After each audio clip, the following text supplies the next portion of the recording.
Hello and welcome to another video. So this video is particularly aimed at people who are dealing with some kind of struggle, going through some dramatic change in their life, and as a result feeling pretty depressed, unmotivated, and sometimes even struggling getting out of bed. In my own experience, I found that on days where I didn't necessarily have anything to get up for, days off and, days without the children, for example, it's very hard to get motivated. I tend to, especially if I had a bad night's sleep as well, and thoughts would be going through my mind, and then I wake up in the morning, and then it's just a massive battle of the could have, would have, should have. Reflecting back on my military career, maybe if I did this differently, I would not have been blown up, or what life would have been like had I still been in. And then it's a sort of a cycle that then just continues because I feel depressed because of the thoughts that I'm having. But I'm having these thoughts because I'm not distracting myself. I'm not getting up. I'm not doing something. So I'm allowing myself to have these thoughts. So it just kind of continues and continues. And it is important to disrupt that cycle. A lot of people would say, well, just be a bit more disciplined. I'd say the same kind of thing. You just have discipline. But I have to say from my own experience is that sometimes just saying be more disciplined is not very helpful, or sometimes people say, well, you need to have a purpose. If you've got a purpose, then you just leap out of bed every day and then off you go.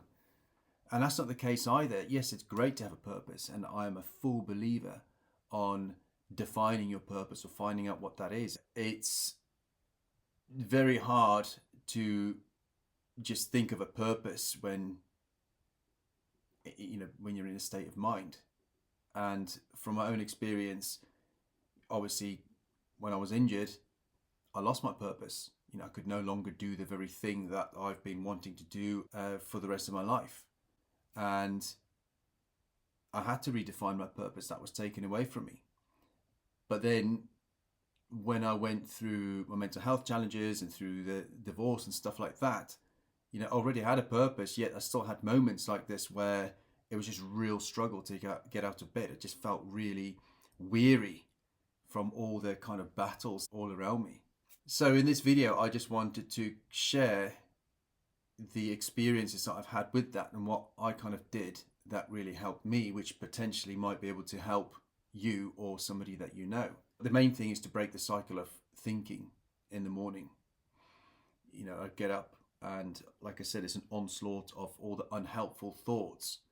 And it's just recognizing that I'm in that pattern. I'm recognizing, okay, well, I'm in this, but then I think, well, I don't really care. I became self-sabotaging in some ways where just like, oh, well, I can't be bothered. I don't care, all this kind of stuff. But it's recognizing that. And then it's just a case of breaking things down into its most very basic kind of form, rather than then think about the whole day or the whole weekend or whatever it is, the whole week.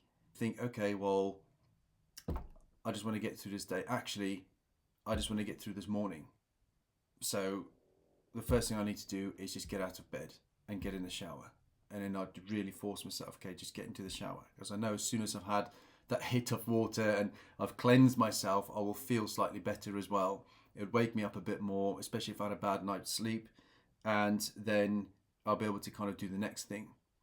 Now for me, this is usually my biggest stumbling block is putting my prosthetic legs on. The very nature of prosthetic legs being made out of carbon fiber sockets is they put pressure on your body where there's not meant to be pressure. They're cold first thing in the morning and extremely uncomfortable. And I know that for a period of time, I'm going to have to go through a bit of pain until my body gets used to it in order for me to be able to get on. And that can sometimes be quite hard as well to deal with. And you might not be in the same situation as me. You might have something else that gives you the same kind of dismay or the same kind of feeling that, well, it might be something you have to face, that you're going to have to face in order to be able to get on with your day, and it kind of demotivates you. It's then kind of recognizing that and then kind of thinking, right, well, what's the other side of that? So I know for me, if I put my legs on, then okay, it's going to hurt for a period of time, but it does give me a bit more freedom. It does mean I'm upright. I know that the other side of putting my legs on is going to be better. So, then I'm thinking, right, okay, well, I really would like to have a cup of tea because first thing in the morning, it's important to hydrate, especially if you've been tossing and turning all night. And for me, the aim is to then drink something that's not necessarily going to be caffeinated or anything, but something that will actually hydrate my body, because dehydrated brain makes things even harder to deal with than something that's hydrated, or a brain that's hydrated.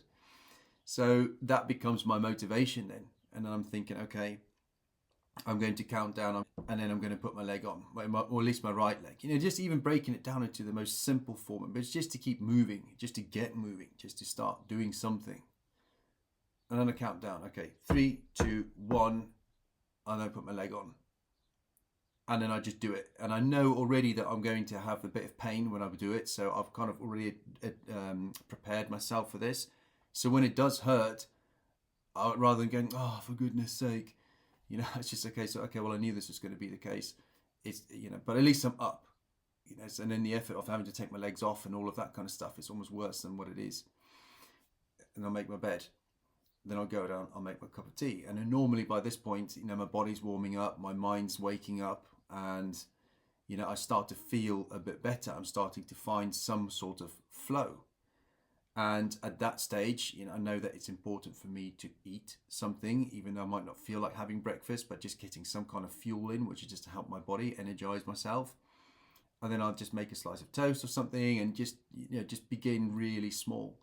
And then they will start rolling. And by now, I'd look outside, I'd see something, or I'd have some music on, I might sing along. It's just about distracting myself from being absorbed by those thoughts that have just been assaulting me all night.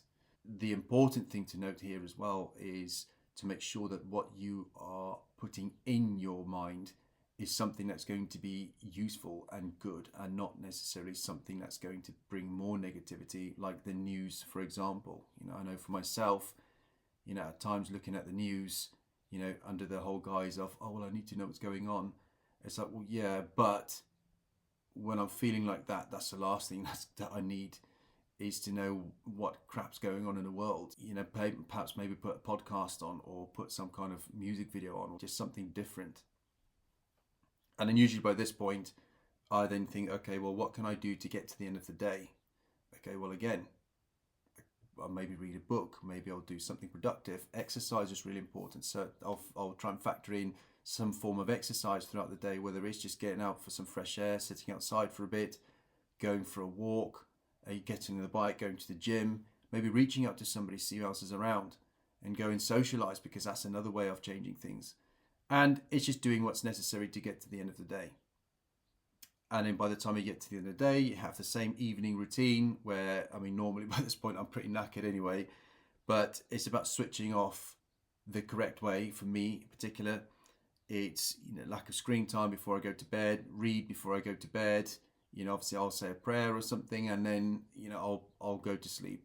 And if the next day is the same, then it's just the same process over again. Start small, bring the day up. But the important thing is doing this is just kind of like a coping mechanism. If you find that you have this day after day, then perhaps you ought to be honest with yourself and see whether maybe you have a kind of mental health issue. You probably need to get some help.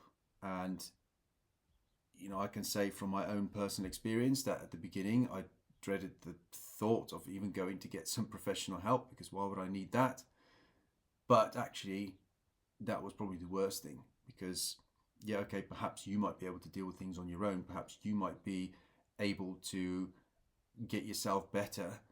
But I've not seen many people that have been able to do it on their own. In actual fact, I've not seen anybody that's been able to do it on their own. And it just prolongs the process. If your body's feeling unwell, you'd go and see somebody to help you get better. It's the same for your mind. So why not go and get some help to speed up the process? But it ultimately comes down to distracting yourself, or finding something to distract yourself, breaking it down into small steps, and just forcing yourself, whether you do a countdown or whatever, but just, really getting going, and just make that first move, and then the second, and just start small and build your way up. And hopefully before you know it, from my experience, you'll be out of that. And then the more you do this, the easier it becomes to overcome these kind of down days and those low moments. Just don't ever give up. Reach out for help, and just don't do it alone, because you don't need to. Thanks for watching. Please give it a like if it was useful, leave a comment, share with someone who could do with this message, and subscribe to be kept up to date with more content.